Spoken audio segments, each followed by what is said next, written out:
আমন্ত্রণ চ্যানেল 24 এর নিয়মিত স্বাস্থ্য বিষয়ক আয়োজন ডিবিএল হেলথ গাইড মাই মেন্টর অনুষ্ঠানে। সাথে আছি আমি ডাক্তার অর্থি জোখরিফ। দর্শক, আমাদের আয়োজনের প্রতিটি পর্বে আমরা একজন মেন্টর এবং একজন মেন্টিকে আমন্ত্রণ করে থাকি, যেখানে মেন্টি তার মেন্টর সম্পর্কে দিয়ে থাকে নানা জানা কিংবা অজানা তথ্য এবং তাদের পারস্পরিক সম্পর্ক বা কীরকম, তারা যে বিষয়ে দক্ষ সে বিষয়গুলো নিয়ে আমরা আলোচনা করে থাকি। তারই ধারাবাহিকতায় আজ আমরা আলোচনার বিষয়বস্তু নির্ধারণ করেছি পিসিওএস, এর কারণ, প্রতিকার এবং প্রতিরোধ। এই সকল বিষয়ে বিস্তারিত আলোচনা করবার জন্য আজ মেন্টি হিসেবে আমাদের সাথে রয়েছেন ডাক্তার শারমিন আব্বাসী, যিনি সহযোগী অধ্যাপক ও বন্ধ্যাত্ব বিশেষজ্ঞ, Anwar Khan modern medical college ও হাসপাতাল। এবং আমাদের সাথে মেন্টর হিসেবে রয়েছেন প্রফেসর মেজর অবসরপ্রাপ্ত doctor Laila Banu, chief consultant gynae and অফস ল্যাবেট স্পেশালাইজড হসপিটাল। ম্যাম, দুজনকেই স্বাগত আমাদের আজকের আয়োজনে। ধন্যবাদ। ধন্যবাদ। অধ্যাপক ডাক্তার মেজর অবসরপ্রাপ্ত লাইলা বানু ম্যাম, আমাদের আজ মেন্টর, আপনারও মেন্টর হিসেবে আপনার জীবনে ম্যাডামের অবদান কতটুকু এবং তার কোন কোন বিষয়গুলো আপনাকে ইন্সপায়ার্ড করেছে, শুরুতেই জানবো আপনার কাছে। অনেক ধন্যবাদ অর্থি, এবং চ্যানেল 24-কে অনেক ধন্যবাদ যে এরকম একটা সুন্দর বিষয় নিয়ে আমাদেরকে ইনভাইট করার জন্য। আসলে প্রথম কথা সেটি হচ্ছে যে গাইনি অ্যান্ড অপস এই বিষয়টিতে আমার জীবনের প্রথম যে হাতখড়ি কিংবা আমার যাত্রা যেটি শুরু একেবারেই আমার স্টুডেন্ট লাইফ থেকে, কারণ আমরা যারা মেডিকেল কলেজে পড়ি 4th ইয়ার থেকে আমাদের গাইনি ক্লাসটি শুরু হয়। তো আমার লাইফের ফার্স্ট গাইনাকোলজি ক্লাস হচ্ছে প্রফেসর লায়লা বানুর, এবং তখন থেকে আসলে তিনি যে একজন অসাধারণ ব্যক্তি, অসাধারণ মেন্টর এবং ভেরি ডাইনামিক ইন্সপায়ারিং একজন লেডি, এটি আসলে প্রতি মুহূর্তে আমাদেরকে প্রচণ্ড ইন্সপায়ার করেছে। কারণ আপাদমস্তক যদি চিন্তা করি তার professional life, she is a very much successful, সেই জায়গাটিতে আমাদের অনেক কিছু শেখার আছে। তার ডেডিকেশন, তার পেশেন্ট হ্যান্ডলিং, পেশেন্টের প্রতি যে তার sympathy and empathy and ethical practice, যে জায়গাটির হয়তো আমরা এখন অনেকটা গ্যাপ দেখি, কিন্তু আমরা যারা তাদের হাতে তৈরি হয়েছি এই ইথিক্যাল প্র্যাকটিসের জায়গাটা আমরা একেবারেই সরাসরি তার কাছ থেকে শিখেছি। এবং এই যে ব্যালেন্স করার একটা বিষয় থাকে, যেমন আপনি একদিকে একাডেমিক লাইফটাকে আপনি ব্যালেন্স করছেন, আরেকদিকে ক্লিনিক্যাল জায়গাটাকে আপনি ব্যালেন্স করছেন, এবং এই দুটো জায়গাকে যে ব্লেন্ডিং করে নিয়ে আসা, এবং তার সাথে একজন সংগঠক হিসেবে বা অ্যাডমিনিস্ট্রেটিভ পাওয়ার হিসেবে যে একটি স্ট্রং পার্সোনালিটির পরিচয় দেওয়া, she is a great symbol আমি বলবো। কারণ আপনি প্রতি মুহূর্তেই তার কথার মাধ্যমে, তার আচরণের মাধ্যমে, তার প্রেসক্রিপশন রাইটিংয়ের মাধ্যমে, তার counselling to the patient, operation থিয়েটারে তার অ্যাটিটিউড, তার বডি ল্যাঙ্গুয়েজ, প্রত্যেকটা মুহূর্তে কিন্তু আমাদের জন্য শিক্ষণীয়। এবং স্টিল নাও ম্যাডাম এখন প্রফেসর, আমি এখন হয়তো অ্যাসোসিয়েট প্রফেসর হয়ে গেছি, but still now she is a dictionary to me, যে প্রতি মুহূর্তেই আমি আসলে শিখছি এবং শিখে যাচ্ছি, এবং আমি বলি যে আমি যতদিন পারবো আমি শিখেই যাব তার কাছ থেকে, কারণ প্রতি মুহূর্তে আমরা যেটি শিখি সেটি আসলে অত্যন্ত মূল্যবান।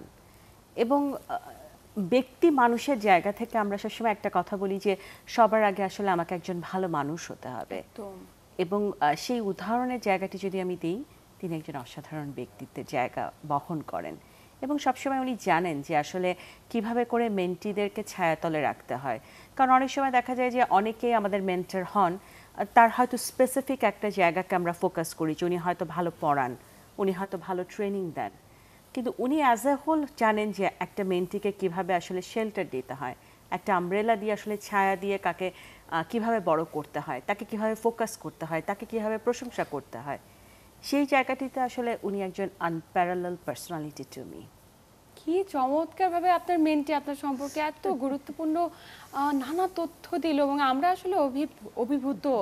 ম্যাম, একটু জানতে চাই, আপনার তো অনেক মেন্টি, তিনি আজ আপনার পাশে আপনার মেন্টি, কিন্তু এর বাইরেও আপনি একজন শিক্ষক, একজন চিকিৎসক, আপনার অসংখ্য মেন্টির ভিড়ে তিনি কেন আজ আপনার মেন্টি, এবং একজন মেন্টির জীবনে আসলে কি কি গুণাবলী থাকা প্রয়োজন যা তাকে সাফল্যের দোরগোড়ায় পৌঁছে দিতে পারে?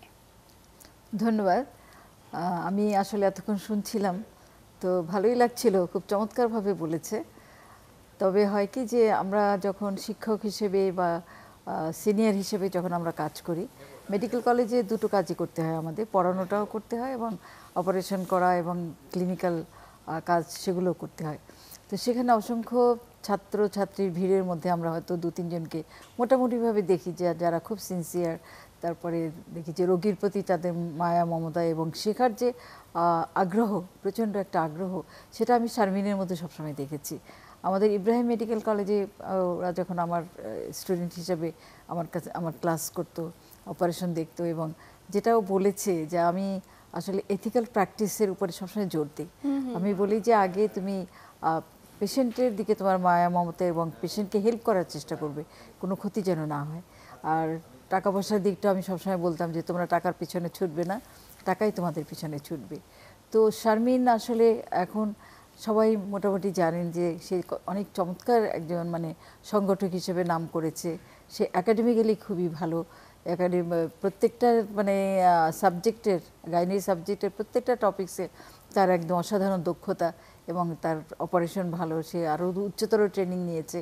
আর সবচেয়ে বড় কথা হলো যে সে সবার সাথে খুব চমৎকারভাবে মিলেমিশে এবং তার যে সবার যে একটা কোঅপারেশন, সেটা সে আদায় করে নিতে পারছে। তা আমি আসলে অনেক গর্ব অনুভব করি যখন দেখি যে শারমিনকে আমি টেলিভিশনে দেখি, আমি দেখি যে সে মানুষের ইন্টারভিউ নিচ্ছে, এবং যখন আমরা আমাদের কোনো সেমিনারে দেখি যে সে আমার মানে তার কেস ডিসকাশন করছে বা কোনো টপিকস প্রেজেন্ট করছে, তো এগুলো নিয়ে আমার তখন খুব গর্ব হয়। কারণ আসলে আমরা তো অনেককে শেখাই, সবাই কিন্তু সবটা শিখতে পারে না।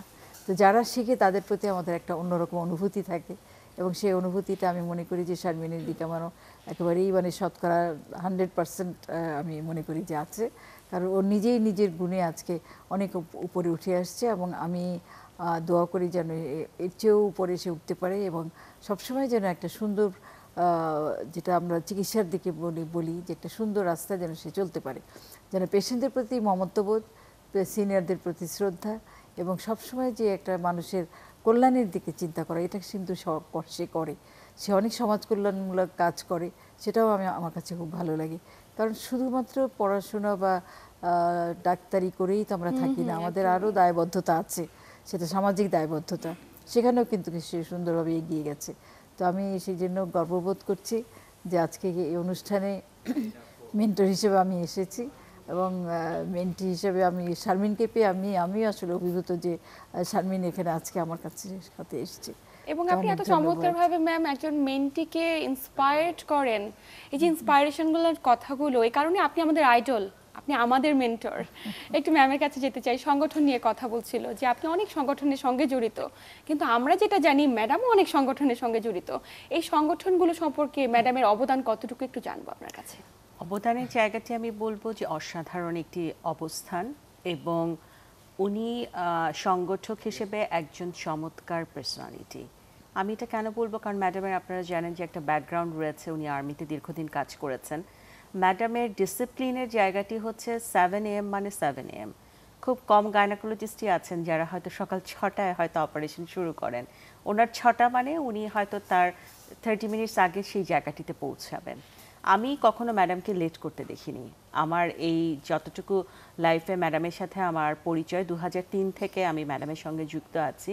এটা খুব লম্বা একটা সময়, কিন্তু 21 বছর ধরে ওনাকে আমি চিনেছি, জেনেছি, নিজের মধ্যে ধারণ করেছি। এবং আমি প্রথম যেদিন ওনার ক্লাস করেছি সেদিনই আমি আমার মাকে এসে বলেছিলাম যে আমি লায়লা ম্যাডামের মতো একজন গাইনোকোলজিস্ট হতে চাই। তো একটা মানুষকে আইডল হিসেবে নেওয়া, সেটাও কিন্তু একটা বিশাল বড় ব্যাপার। তো সেই সংগঠনের জায়গাটিতে তিনি নেতৃত্ব দিয়েছেন national society of obstetrics and gynaecology, যেটাকে আপনারা OGSB নামে জানেন। She was the past president. সেখানে উনি অত্যন্ত সফলতার সাথে কাজ করেছেন তার যে টেনরটা ছিল সেই সময়। এবং তারপরে উনি বাংলাদেশ পেরিনেটাল সোসাইটির present president, PCO society of বাংলাদেশের প্রেজেন্ট প্রেসিডেন্ট, এবং আপনারা জানেন যে she is the pioneer of the laparoscopic surgery, যেটাকে আমরা এখনকার সময় এন্ডোস্কোপিক সার্জারি বলি। একদমই এই বিষয়টিতে আপনার কাছে আসতে চাই। আপনি তো বললেন যে তিনি পায়োনিয়ার হিসেবে ভূমিকা পালন করছে, এবং এই যে আমাদের ট্রেনিং এর ক্ষেত্রে প্রত্যন্ত এলাকার যে সমস্ত চিকিৎসকরা রয়েছে তারা যেন প্রপারলি ট্রেইনড হয়। আমরা তো জানি ল্যাপারোস্কোপিক এবং এন্ডোস্কোপিক সার্জারিতে ম্যাডাম বিশেষভাবে ট্রেন করাচ্ছেন চিকিৎসকদের। এক্ষেত্রে ম্যাডামের অবদান কতটুকু, এবং সাধারণ মানুষের দোরগোড়ায় যেন চিকিৎসাটা খুব সুলভ মূল্যে বা সহজে পৌঁছে দিতে পারি, সেক্ষেত্রে ম্যাডামের অবদান সম্পর্কে জানতে চাই। এই জায়গাটিতে যাওয়ার আগে আরেকটা কথা বলি যে ম্যাডামের এখন একটা প্রেজেন্ট অ্যাফিলিয়েশন আছে, যেটা বাংলাদেশের গাইনোকোলজিস্টদের জন্য একটা গর্বের জায়গা। সেটি হচ্ছে তিনি president elect federation of Asia Oceania perinatal society, যেটাকে আমরা বলি ফেঅপস, সেটার অর্থাৎ উনি কিন্তু বাংলাদেশের সীমানাকে ছাড়িয়ে এশিয়া ওশেনিয়া মানে পুরো এশিয়ান যে আমাদের কান্ট্রিগুলো আছে সেই জায়গাতে তিনি প্রেসিডেন্ট ইলেক্ট হিসেবে নির্বাচিত হয়েছেন। বাহ। তো এটা হচ্ছে আমাদের গর্ব করে বলার একটি জায়গা। একদমই। এবং ইন্টারন্যাশনাল ফেডারেশন অফ গাইনিয়ান অফ, যেটাকে আপনারা ফিগো নামে চেনেন, সেখানে দীর্ঘদিন তিনি এন্ডোস্কোপি সার্জারি যে জায়গাটি রয়েছে সেখানে চেয়ার হিসেবে কাজ করেছেন। সাউথ এশিয়ান অবস্টেটিক্স অ্যান্ড গাইনোকোলজিতে চেয়ার হিসেবে কাজ করেছেন এবং স্টিল এখন করছেন সেক্সুয়াল অ্যান্ড রিপ্রোডাক্টিভ রাইটের চেয়ারপারসন হিসেবে। তো সেই জায়গাগুলোতে আসলে প্রতিনিয়ত এই বিষয়গুলো আমি এবং আমার মতো অসংখ্য মেন্টিকে আসলে ইন্সপায়ার করে। অনেকে প্রফেসর লায়লার জীবন মানুষ হতে চায়, সেই জন্যই এন্ডোস্কোপির যে জায়গাটি উনি যে ট্রেনিংটি করান, আমাদের বছরে প্রায় 2 মান্থ বা 3 মান্থলি আমরা এটাকে অ্যারেঞ্জ করি এবং এটা ঢাকা এবং ঢাকার বাইরে অ্যারেঞ্জ করা হয়। এখানে আমি বলবো যে she is the light house for us, কারণ সেই জায়গাটিতে উনি যেটি করেছেন সেটি হচ্ছে যে একটি দ্বার উন্মুক্ত করেছেন ঢাকার বাইরে যে চিকিৎসকগুলো আছে তাদেরকে ইন্টারন্যাশনাল লেভেলে একটা ট্রেনিং নেওয়ার জন্য। আমরা নিজেরা যেমন ট্রেনিং দিয়ে থাকি অ্যাজ এ ন্যাশনাল ফ্যাকাল্টি, তেমনি ওয়ার্ল্ড রিনাউন্ড যারা এন্ডোস্কোপিক সার্জন আছেন তাদেরকেও কিন্তু আমরা ইনভাইট করি, because all of them are very well connected with madam, যেহেতু তারা একই প্ল্যাটফর্মে কাজ করেন এবং ম্যাডাম একটা ইনভাইটেশন তাদেরকে দিচ্ছেন, মানে it is very special to them. কারণ আপনারা জানেন যে ইন্টারন্যাশনাল ফ্যাকাল্টিদেরকে ইনভাইট করে নিয়ে আসাটা ইজ নট ইজি টাস্ক, এবং এখানে অনেক পারমিশনের ব্যাপার থাকে যেগুলো হয়তো ম্যাডাম এন্ডোস্কোপি সার্জারি সোসাইটিকে লিড করেন, ওখানকার উনি বাংলাদেশ এর প্রেসিডেন্ট। তো সেই হিসেবে আমাদের জন্য খুব ইজি হয় এই পারমিশনগুলোকে নিয়ে নেওয়া। এবং আপনারা খুশি হবেন যে এক একটা ট্রেনিংয়ে আমাদের 2 ডেজের যে ট্রেনিং থাকে আমরা 150-র উপরে হচ্ছে ট্রেনিং পাই। আমরা জায়গা দিতে পারি না যে আমাদের এত ওভারলোড অবস্থা, এবং তাদের একটা বিশেষ রিকোয়েস্ট থাকে যে ঢাকার বাইরেও যেন আমরা এই ট্রেনিংগুলোকে অ্যারেঞ্জ করি। এবং ম্যাডাম এটার প্রেসিডেন্ট হওয়ার পরে আমরা সেই প্ল্যান করে খুবই সিস্টেমেটিক ওয়েতে কাজে এগিয়ে নিচ্ছি, এবং ওনার সাথে আমি ডেপুটি সায়েন্টিফিক সেক্রেটারি হিসেবে সেই সংগঠনটায় আছি, যার ফলে একদিকে সায়েন্টিফিক পার্ট আর একদিকে ট্রেনিং পার্ট দুটোকে কোলাবোরেট করে আমরা আসলে কাজে এগিয়ে নেওয়ার চেষ্টা করি। এবং উনি যেরকম মিড লেভেল এবং জুনিয়রদেরকে ট্রেন করেন, কিন্তু একটা কথা সবসময় বলেন ঘুরে ফিরে যে ইথিক্যাল প্র্যাকটিস, আমরা এন্ডোস্কোপি সার্জারি শিখব, বাট আমরা যেন ওই রোগীটাকেই সার্জারি করি যে রোগীটার সার্জারির প্রয়োজন আছে। আমাদের হাতে যেন কোনো আননেসেসারি সার্জারি না হয় বা ওভারচার্জ কোনো সার্জারি যেন না হয়, সেই জায়গাটাতে আসলে সবসময় ওনার একটা বিশাল বড় টেক হোম মেসেজ থাকে। একদমই। এক্ষেত্রে আমি একটু ম্যামের কাছে জানতে চাই, ম্যাম আপনি তো ট্রেনার হিসেবে কাজ করছেন, এত চিকিৎসকদের ট্রেনিং করাচ্ছেন এন্ডোস্কোপিক এবং ল্যাপারোস্কোপিক সার্জারিতে, বলা যায় ম্যাডাম বলছিল আপনি পায়োনিয়ার হয়ে গিয়েছেন আমাদের দেশে, এবং সেটাই নিশ্চয়ই আমাদের জন্য সাফল্যের, আনন্দের। সাধারণ মানুষের দোরগোড়ায় চিকিৎসাটাকে আমরা যেন সহজলভ্য করে তুলতে পারি, খুব ইজিলি করতে পারি, কারণ ওই যে প্রত্যন্ত অঞ্চলের মানুষগুলো তারা যেন প্রপারলি ট্রেন আপ হয়। এক্ষেত্রে ম্যাম আপনি কি যোগ করতে চান, আসলে কি করা উচিত, কতটুকু এগিয়ে যাওয়া জরুরি? খুব চমৎকার প্রশ্ন। তো আসলে হয় কি যে কোনো জ্ঞান কিন্তু যত বিতরণ করবে ততই সেটা মানে আমার যারা জুনিয়র যারা মেন্টি তাদের জন্য ভালো। তো আমরা যেটা করি এখন, ও যেটা বললো খুব সুন্দর করে বলেছে শারমিন, যে আমরা 2 মাস পরে পরে আমরা একটা ট্রেনিং করি। আমাদের ওজিএসবি হসপিটাল আছে, আমাদের সোসাইটির একটা হসপিটাল আছে, সেখানে কম পয়সায় আমরা অনেক সময় বাইরে থেকেও সার্জন নিয়ে আসি। তো আমরা ওখানে ট্রেনিং দিই, এবং সেটা এন্ডোস্কোপি বলতে অনেক সময় আমরা যেটা মনে করি যে একটা ল্যাপারোস্কোপি প্লাস হিস্টেরোস্কোপি দুটো মিলিয়েই। তো শুধু যে ওখানে আমরা ট্রেনিং করাই তা না, তবে আমি ট্রেনিংয়ে যখন বাট আমি আবার সিলেক্ট করি, কারণ অনেক সময় দেখা যায় যে শুধুমাত্র ঢাকার মেয়েরাই চলে আসছে। তো এই জন্য আমি করি কি যে ঢাকার বাইরে থেকে আমরা বেশি নিই, অনেক সময় অর্ধেকের বেশি ঢাকার বাইরে থেকে আসে। তাহলে হবে কি, যারা শিখে যাবে তারা তার নিজের সেন্টারে গিয়ে কিন্তু আবার অন্য ডাক্তারদের শেখাবে, তাহলে এটা স্প্রেড হয়ে যাচ্ছে, এটা মোটামুটিভাবে সবার কাছে পৌঁছে যাচ্ছে। সেছাড়াও আমরা রিসেন্টলি আমরা সিলেটে একটা ওয়ার্কশপ করেছি, এর আগে রাজশাহীতে করেছি, চিটাগাংয়ে করেছি। মানে আমরা একটু দূরে গিয়ে আমরা এই ওয়ার্কশপগুলো যদি করি, তখন সেখানকার যারা আছে যা ঢাকায় আসতে পারে না তারা উপকৃত হয়। এবং আস্তে আস্তে দেখা যায়, আমি সেক্রেটারি জেনারেল ছিলাম যখন ওজিএসবি, সেই সময় থেকে আমি এই ট্রেনিংটা শুরু করাই। মানে ল্যাপ্রোস্কোপি ট্রেনিং, তারপর ইনফার্টিলিটি ট্রেনিং। তার আগে আমাদের খুব অর্গানাইজড কোনো ট্রেনিং ছিল না, যার জন্য আমাদের সবাইকে বাইরে যেতে হতো।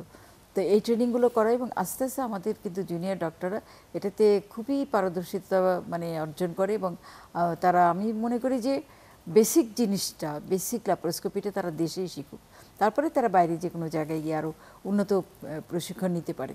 তো এই করে আমরা কিন্তু আসলে জিনিসটাকে ছড়িয়ে দিচ্ছি। আর আমরা যে ডাক্তাররা এগুলো ল্যাপ্রোস্কোপির উপরে যারা কাজ করছে, যাদের প্যাশন আছে, তারা কিন্তু অনেকেই এখন দেখা যায় যে ঢাকার বাইরে খুব সুন্দর সুন্দর সেন্টার করে তারা কাজ করছে। তবে এসব আমরা সবসময় বলি যে সেফ সার্জারি, মানে সবসময় কিন্তু যাই করুক না কেন সেফ সার্জারি করতে হবে। ওই যে ও যেটা কথাটা বললো যে কাকে আমরা করব, এবং অনেক সময় দেখা যায় যে আমরা অনেক সময় মনে করি যে না, এর ল্যাপ্রোস্কোপি করে আমি হয়তো ভালো করতে পারবো না, তারপরে হয়তো আমরা চিন্তা করি যে না, আমি ল্যাপ্রোস্কোপিকে কনভার্ট করবো না।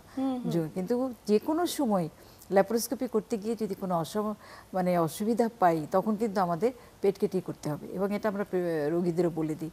তো এটা আর কি, যে আমরা পেশেন্টের ভালোর জন্য কাজ করব, নট অ্যাজ মানে একটা হিরোইক সার্জারি করলাম, হ্যাঁ আমি তো এটা করলাম, কিন্তু দেখা গেল পরে পেশেন্টের নানা ধরনের জটিলতা হলো, সেটা আমরা চাই না।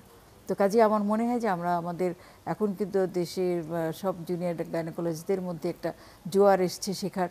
তা আস্তে আস্তে আমরা রোবোটিক সার্জারি ইনশাল্লাহ নিয়ে আসবো, এবং আমরা মনে হয় না যে আমরা আশেপাশের দেশ থেকে পিছিয়ে থাকবো আর কি। একদমই। এবং আপনাদের মতো পাইনিয়র চিকিৎসকরা আছে বলেই আমাদের দেশে বিশেষজ্ঞ চিকিৎসকরা বাংলাদেশকে একদম উন্নত বিশ্বের দ্বারগড়ায় পৌঁছে দিতে পারে, আমরা রিপ্রেজেন্ট করতে পারছি যে আমরাই পারি। ম্যাম, আপনার কাছে একটা ছোট্ট প্রশ্ন রাখবো। আপনি আজ আমাদের অতিথি, মাই মেন্টর অনুষ্ঠানের অতিথি, মাই মেন্টি হিসেবে এসেছেন। একজন মেন্টরের কাছে আপনার কি কি প্রত্যাশা রয়েছে? মেন্টর তো আমার সব প্রত্যাশাই পূরণ করে দিয়েছে। তো সেই জায়গাতে আসলে যেমন আমরা যেটা চিন্তা করি যে মেন্টরের কাছে গাইডেন্সটা যেটা পাওয়ার, সেটা যেন আমরা পারফেক্ট গাইডেন্সটা পাই। এই গাইডেন্সটা কিন্তু শুধু প্র্যাকটিস করার গাইডেন্সটা না, অ্যাজ এ হোল একটা গাইডেন্স। অর্থাৎ একটা ভালো চিকিৎসক, সুচিকিৎসক, সেই সাথে ভালো মানুষ। এবং ম্যাডাম কিন্তু আমাদেরকে অনেক সময় গাইড করে ভালো মা কিভাবে হওয়া যায়। তো সেই জায়গাগুলোর কম্বিনেশনে যেন হোল একটা কম্প্রিহেন্সিভ গাইডেন্স আমরা মেন্টরদের কাছে পাই, এটি আমাদের প্রত্যাশা থাকে। একটা মেন্টর যেন আমাকে বুঝতে পারে, আমার পরিবারেও যেমন আমার প্রয়োজন আছে সেটি যেন মেন্টর ফিল করতে পারে। আমার কাজের জায়গাতে আমি যেমন কাজ করব, আবার বিশ্রামেরও যেমন আমার প্রয়োজন আছে, আমার একটু ছুটির প্রয়োজন আছে, আমার কোথাও ভুল হলে এটি শুধরে নেওয়ার একটি স্পেসের প্রয়োজন আছে। অর্থাৎ ভালো, তার সাথে আমি ভুল করলে সেখানে আমাকে শুধরে দেওয়ার যে স্পেসটা, এবং পারস্পরিক সম্মানবোধ, আমি মনে করি যে এই জায়গাটি যেন আজীবন অটুট থাকে। এটি আমার যেমন অর্জন করে নেওয়ার একটি বিষয় আছে, তেমনি আমি যেন আমরণ তাকে সেই সম্মানটি দিয়ে থাকতে পারি, সেই জায়গাটিতে আমার যেন কোনোদিন ভুল না হয়, সেটিও যেন আমি রক্ষা করতে পারি। খুবই চমৎকারভাবে বলেছেন। এবং আমরা চাই মেন্টর মেন্টির সম্পর্কটা এমনভাবে অটুট থাক এবং দুজনের মিলিত বন্ধনে বাংলাদেশ এগিয়ে যাক। আমরা কথা বলবো আজকের আলোচনার যে আমাদের বিষয় পিসিওএস নিয়ে, এটি সম্পর্কে জানবো, তবে সময় হচ্ছে একটা ছোট্ট বিরতি নেবার। প্রিয় দর্শক, ডিবিএল হেলথ গাইড মাই মেন্টর অনুষ্ঠান থেকে নিচ্ছি ছোট্ট একটি বিরতি, সাথেই থাকুন।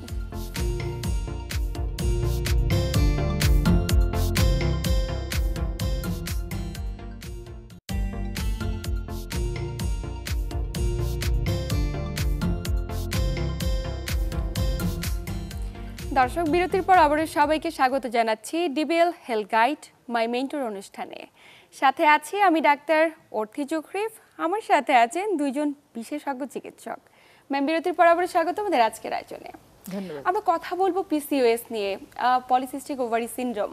ম্যাম, আমরা কি জানতাম, একটি পরিসংখ্যানে দেখেছি যে প্রতি 10 জনে একজন পলিসিস্টিক ওভারি সিনড্রোমে আক্রান্ত হতো, কিন্তু এই পরিসংখ্যানটি বেড়ে এখন প্রতি 5 জন কিশোরীর মাঝে বা নারীর মাঝে একজন পলিসিস্টিক ওভারি সিনড্রোমে আক্রান্ত হচ্ছে।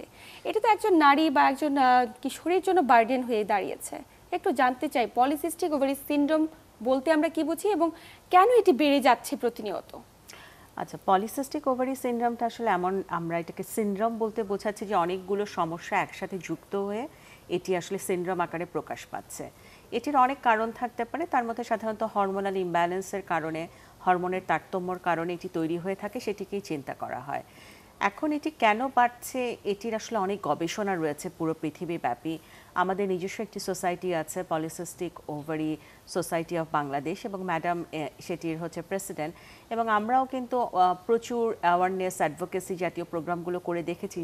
আপনি যে কথাটি বললেন যে এখন আমরা যে কোনো বয়সী নারীদের মধ্যে এই পিসিও সমস্যাটি পাচ্ছি। আগে একটি বিষয় ছিল যেটি হয়তো শুধু কিশোরীদের রোগ, এরপরে আমরা দেখছি না রিপ্রোডাক্টিভ এইজে যারা আছেন, যারা বন্ধ্যাত্বের সমস্যায় ভুগছেন, তাদের একটা বড় অংশের মধ্যে আমরা এই সমস্যাটি দেখছি। এবং এটার কনসিকুয়েন্স হিসেবে যিনি মেনোপৌজে চলে যাচ্ছেন, যার হয়তো রিপ্রোডাক্টিভ এইজ বা ইয়াং এইজে পিসিওর প্রবলেমটা ছিল, তার মেনোপোজ এইজটাকেও কিন্তু এটি নানানভাবে প্রভাবিত করছে। আচ্ছা আচ্ছা। তার মানে this is a disease of a womanhood. অতএব আপনি একেবারে কিশোরী বয়স থেকে একেবারে মৃত্যুর আগ পর্যন্ত এই ডিজিজের কনসিকুয়েন্সটাকে বহন করতে পারেন। এবং বর্তমান সময় যেটি বলা হচ্ছে যে কোনো মা যদি পিসিওসে আক্রান্ত থাকে, তার যে গর্ভের সন্তানটি গর্ভে থাকা অবস্থায় তার মধ্যে এক ধরনের প্রোগ্রামিং তৈরি হয়ে যায়, সে হয়তো জন্মের পরে কন্যা সন্তান হিসেবে যদি জন্মগ্রহণ করে, তার মধ্যে chances of the polycystic ovary syndrome হওয়ার চান্সটা অনেক বেশি। কি ভয়ঙ্কর তথ্য! তার মানে এটি তো প্রত্যেকটি পিসিওএস এ আক্রান্ত মায়েদের জন্য একটি ঝুঁকির কথা, মানে শঙ্কিত হওয়ার মতো একটি বিষয়। একটু ম্যামের কাছে যেতে চাই। এই যে আমরা একটি দুশ্চিন্তাগ্রস্ত একটি পরিস্থিতির কথা শুনলাম, আমরা তো কখনো চাই না কোনো নারী, কোনো মা কিংবা কোনো কিশোরী পলিসিস্টিক ওভারিয়ান সিনড্রোমে আক্রান্ত হোক। আমি একটু জানতে চাই আসলে উপসর্গগুলো কেমন প্রকাশ পেতে পারে, কি করে একজন ব্যক্তি বা একজন নারী বুঝবেন যে তিনি পিসিওএস এ আক্রান্ত হয়েছে? ধন্যবাদ। আসলে এখন হয়েছে কি যে পিসিওএস বা পলিসিস্টিক ওভারি সিনড্রোম, এটা যে শুধু আমাদের দেশের সমস্যা তা না, এটা কিন্তু পৃথিবীব্যাপী সমস্যা। এই যে 5 জনের মধ্যে একজন এখন সাফার করছে। আর এখন আমরা অনেক অ্যাওয়ারনেস করেছি, অনেক টেলিভিশনে কথা বলেছি, আমরা অনেক ফিল্ড ওয়ার্ক করেছি, তারপরে আমরা সেমিনার। তার ফলে হয়েছে কি যে এখন আর দেশের লোক কিন্তু অনেকেই পিসিওস সম্বন্ধে খুবই সচেতন। আমাদের কাছে এসে বলবে যে ম্যাডাম আমার মেয়ের তো পিসিওস হয়েছে। তো এই সচেতনতাটাই আমরা চেয়েছিলাম। তো এটাতে উপসর্গের মধ্যে প্রথমে দেখা যায় যে হঠাৎ করে ওজন বৃদ্ধি পাচ্ছে, একটা কিশোরী মেয়ে থেকে শুরু হয়, ওজন বৃদ্ধি পাচ্ছে, তার সে খাওয়াটাও বেড়ে যাচ্ছে। দেখা যাচ্ছে যে 12-13 বছরের মেয়েদের ওজন হচ্ছে 120 কেজি 30 কেজি এভাবে চলে আসতেছে। তার মাসিক অনিয়মিত মাসিক হচ্ছে, কারণ যেহেতু পিসিওএস একটা লক্ষণই হলো, মেইন লক্ষণ হচ্ছে অনিয়মিত মাসিক হওয়া। সেছাড়া অবাঞ্ছিত লোম, অনেকেই দেখা যাচ্ছে যে তার ফেসে অবাঞ্ছিত লোম হচ্ছে। এবং যেটা আমরা বলি যে মানে পুরুষের যে কতগুলো উপসর্গ থাকে, সে পুরুষ উপসর্গগুলো সে তার মধ্যে থাকে। তো এই সমস্ত হলে পরে তখন হয় কি মেয়েটা খুবই মানে বিব্রত অবস্থায় থাকে। এবং অনেক সময় দেখা যায় এইসব মেয়েরা স্কুলে পড়াশোনা করতেও মানে যেতে চায় না, বিব্রত থাকে। তারপরে কোনো সামাজিক অনুষ্ঠানে যায় না। এরকমভাবে দেখা যাচ্ছে যে তার খাবার দাবার সব কিছু নিয়ে এসে খুবই একটা বিপর্যস্ত অবস্থা, বিব্রতর চেয়ে বলবো। এবং তার যে মা, সে তো আরও বেশি দুশ্চিন্তায় থাকে, আমাদের কাছে চলে আসে যে ম্যাডাম কি করা যায়। তো এটা হলো যে এই কারণটা আমরা যেটা বললো যে আমরা কারণের মধ্যে কিন্তু আজকাল দেখা যাচ্ছে যে জেনেটিক ফ্যাক্টর একটা কারণ। মায়ের যদি পিসিও থাকে দেখা যাচ্ছে মেয়ের আছে, অথবা খালার যদি থাকে মেয়েরও হয়ে যাচ্ছে। তো এটা একটা ভালো ফ্যাক্টর, এটা এতদিন পরে এটা মোটামুটি মানে বের করা গেছে যে একটা জেনেটিক ফ্যাক্টর আছে। সেছাড়া হচ্ছে লাইফস্টাইল। এখন মেয়েদের হয়েছে কি অনেকেই আছে যে ওজনের কথা চিন্তা করে না, কিসের দুই রকম হয়। একদল হচ্ছে যে একেবারে না খেয়ে খেয়ে শুকিয়ে যাচ্ছে, আরেকদল হচ্ছে যে খেয়ে খেয়ে আবার অতিরিক্ত ওজন তৈরি হচ্ছে। তো বেশি ওজন হলে পরে যেটা হয় যে হরমোনাল ইমব্যালেন্স তৈরি হয়। যে হরমোন যেটা শরীরে যত ওজনে কাজ করবে, সেই ওজনের বেশি ওজন হয়ে গেলে অত ভালো কাজ করতে পারে না। তার জন্য এদের হয় কি যে মাসিক শুরু হলে আর থামতে চায় না, অথবা মাঝখানে হয়তো 5-6 মাস মাসিক হয়ই না। আর যেটা বললাম যে ওরকম গায়ের রংটাও কালো হয়ে যাচ্ছে, অবাঞ্ছিত লোম, যেটা মানে খুবই একটা বিব্রতকর অবস্থা, সেটা নিয়ে সে ভুগছে। তো এই সমস্ত উপসর্গ নিয়ে আসলে সব কিছু মিলিয়ে তার জীবনযাপনটা একটা, আমরা যেটা বলি যে একটা অসহ্য একটা কোয়ালিটি অফ লাইফ, যেটা সে কোয়ালিটি অফ লাইফ বলতে কিছুই থাকে না। তো এখন আমরা পিসিও সোসাইটি হিসেবে আমরা যেটা মনে করি যে আমরা একটা গাইডলাইন তৈরি করে আমরা অনেকেই দিয়েছি। আমরা এরপরে হয়তো বা এর চেয়েও আরও সহজভাবে রোগীদের জন্য আমরা দিব, আমরা ডাক্তারদের জন্য দিয়েছি। আর ফিল্ড ওয়ার্ক করে, যেমন আমরা গার্মেন্টসে কিছু কাজ করেছি, স্কুল কলেজে কাজ করেছি, এটাকে আমাদের আরও পরিসরে বাড়াতে হবে। আর এর জন্য কিন্তু শুধু আমরা আমাদের গাইনি সোসাইটি আমরা পারবো না, এর জন্য আমাদের অবশ্যই সরকারি সহযোগিতা লাগবে। গভর্নমেন্ট ছাড়া আমরা এই প্রোগ্রামটা করতে পারবো না। তো আমরা গভর্নমেন্টের কাছে মোটামুটিভাবে একটা চিঠি দিয়েছিলাম এখন দেখা যাক, তার পিছনে আমরা আছি। যদি হয় তাহলে হবে কি যে আমরা দেশের প্রত্যন্ত অঞ্চলেও গিয়ে আমরা স্কুল কলেজে এটা বলতে পারি, যারা ওই বয়সের যারা মেয়েরা আছে, হয়তো গার্মেন্টস শ্রমিক আছে, এমনিতে কর্মজীবী মেয়েরা আছে, সারাক্ষণ হয়তো বসেই থাকছে, হাঁটাহাঁটি হচ্ছে না, তা তারা যদি কাজের মধ্যেই একটু হেঁটে চলে আসে, খাবারটা একটু কন্ট্রোল করে, ফাস্ট ফুড না খায়, ফাস্ট ফুডের প্রতি তো অত্যন্ত তাদের আকর্ষণ, আর ফাস্ট ফুড খেয়ে খেয়ে আসলে ওজনটা বেড়ে যাচ্ছে। তো এগুলো যদি আমরা তাদের একটু সচেতন করতে পারি, এবং এই সচেতনতাটা কিন্তু আমরা মনে করি যে পেশাজীবী যারা সাংবাদিক আছেন, বা এই যেমন আমাদের আজকে টেলিভিশনের অনুষ্ঠান, এই ধরনের অনুষ্ঠানে যদি আমরা এটাকে আমরা সচেতনতাটা বারে বারে বলি, তাহলে হয়তো এটা ওরা অনেকেই বুঝতে পারবে এবং সেভাবে চলতে শুরু করবে, যে কোয়ালিটি অফ লাইফটাকে আসলে জীবনযাপন পদ্ধতিতে পরিবর্তন আনার বিকল্প কিছু নেই ক্ষেত্রে। আমরা পরিবর্তন আনার ক্ষেত্রে ম্যাম কিভাবে সচেতন হতে পারে একজন তরুণী, একজন মধ্যবয়সী কিংবা একজন মাঝবয়সী নারী, আমরা এই বিষয়গুলো জানবো, কিন্তু একটু ম্যামের কাছে যেতে চাই। আমরা তো পিসিওএস নিয়ে কথা বলছি, আসলে ম্যাক্সিমাম ক্ষেত্রে দেখা যায় এ ধরনের উপসর্গগুলো থাকলে সহজেই কোনো চিকিৎসকের কাছে যাচ্ছেন না, নিজেকে একটু গুটিয়ে রাখছেন, একটু হীনমন্যতায় ভুগছেন। তো চিকিৎসকের কাছে যাওয়াটা আসলে কতটুকু জরুরি এবং চিকিৎসা পদ্ধতির অপশনগুলো কি কি রয়েছে? এটি খুবই গুরুত্বপূর্ণ একটি প্রশ্ন। এই জন্যই কিন্তু আমাদের সোসাইটি কাজ করে যাচ্ছে, আমরা অ্যাওয়ারনেসের জায়গাটিতে কাজ করছি ফোকাস হয়ে, এবং আমরা খুবই রেগুলার বেসিসে আমরা সোশ্যাল মিডিয়ার মাধ্যমে একেবারেই যারা জেনারেল পিপল আছে তাদের কাছে আমরা রিচ করার চেষ্টা করি। আমরা যেটা করি যে রেগুলার আমাদের অ্যাওয়ারনেস প্রোগ্রামগুলো আমরা অ্যারেঞ্জ করি, এবং আমাদের বেশ কিছুদিন আগেই আমরা কিন্তু একটা রাউন্ড টেবিলের মাধ্যমে আমরা প্রিন্ট মিডিয়ায়, অর্থাৎ বাংলাদেশের সবচেয়ে প্রচলিত সংবাদ মাধ্যমগুলোর মাধ্যমে আমরা এই ইনফরমেশনগুলো পৌঁছে দিতে চাই। যে জায়গাটিতে আমাদের টার্গেট সেটি হচ্ছে আর্লি ডায়াগনোসিস। আপনি যত দ্রুত এটিকে ডায়াগনোসিস করতে পারবেন, অ্যাড্রেস করবেন এবং চিকিৎসকের কাছে যাবেন, আপনার কমপ্লিকেশনগুলো কম হবে। অতএব আমাদেরকে ফোকাস থাকতে হবে যে কীভাবে আসলে দ্রুত ডায়াগনোসিসগুলো করা যায়। কারণ আমাদের এই প্রবলেমটার একটা সবচেয়ে বড় একটা সমস্যা হচ্ছে অনিয়মিত মাসিক। এটি যখন হয় এটি কিন্তু পরিবারে অ্যাড্রেস হয় না। পরিবারে বলা হয় তুমি ছোট, তোমার এখন অনিয়মিত হচ্ছে, পরে নিয়মিত হয়ে যাবে। বা একটা মেয়ে হয়তো মুটিয়ে যাচ্ছে, তাকে হয়তো বলা হয় তুমি খাচ্ছ বেশি, খাবার দাবার কন্ট্রোল করলে এটা ঠিক হয়ে যাবে। কিন্তু এর পেছনে তো আসলে অনেক কিছু রয়ে গেছে। তার হয়তো ব্লাড সুগারটা বাড়তি হয়ে যাচ্ছে, তার হয়তো ইনসুলিন রেসিস্ট্যান্টটা বেশি থাকছে, যার ফলে সে চেষ্টা করেও হয়তো শুকাতে পারছে না। চেষ্টা করেও হয়তো সে তার যে অন্যান্য সিমটমগুলো ম্যাডাম এত সুন্দর করে বললেন, তার যে ইমেজিং সিস্টেমটা সেটা হয়তো সে ভালোভাবে নিতে পারছে না। এবং এখানে কিন্তু ডিপ্রেশন অ্যান্ড অ্যাংজাইটি খুবই ক্লোজলি রিলেটেড।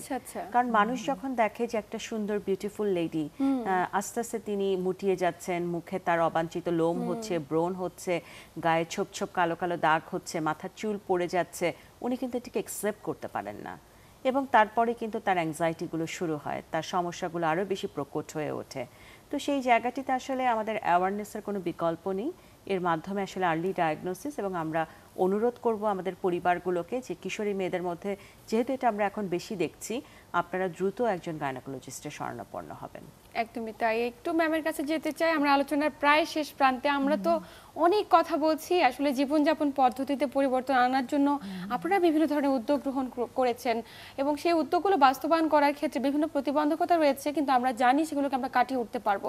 কিন্তু ম্যাম, সাধারণ মানুষ যারা এই অনুষ্ঠানটি দেখছে তাদের উদ্দেশ্যে আপনার পরামর্শ কি থাকবে? আমি তার আগে একটু বলতে চাই যে একসময় পিসিও নিয়ে আমরা এত বেশি চিন্তা করতাম না, কিন্তু এখন দেখা গেছে যে যাদের পিসিও থাকে তাদের কিন্তু ভবিষ্যতে জরায়ুর ক্যান্সার হওয়ার সম্ভাবনাটাও থাকে। তো এটা যখন রোগীরা বুঝতে পারে বা জানতে পারে, তখন তারা বেশি সচেতন হয়।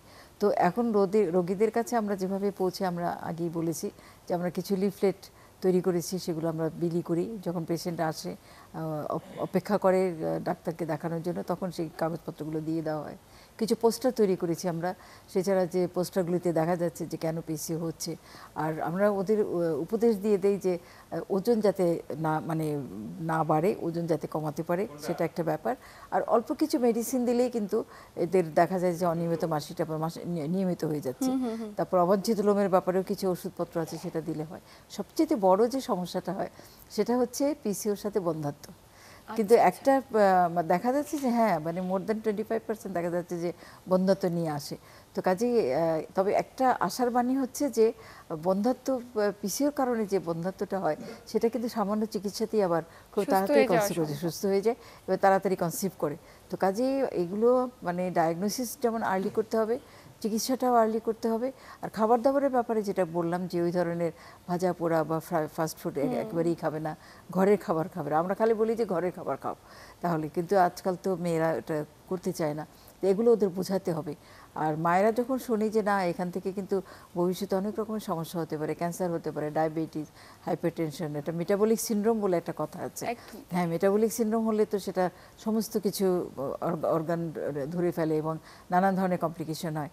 তো এই সমস্ত নিয়ে আমরা যথেষ্ট ওদের সাথে আমরা মুক্ত আলোচনা করি এবং তাদের বোঝানোর চেষ্টা করি যে কেন পিসিও থেকে তারা দূরে মানে পিসিও থেকে তাদের দূরে থাকা উচিত এবং পিসিওটা কেন চিকিৎসা করা উচিত, এটাই ব্যাপার। একদমই তাই। আমরা চমৎকার কিছু তথ্য পেলাম পিসিওএস সম্পর্কে এবং মেন্টরের গল্পগুলো খুবই অসাধারণ ছিল। আমরা আলোচনার একদম শেষ প্রান্তে, দুজনকে আন্তরিক ধন্যবাদ।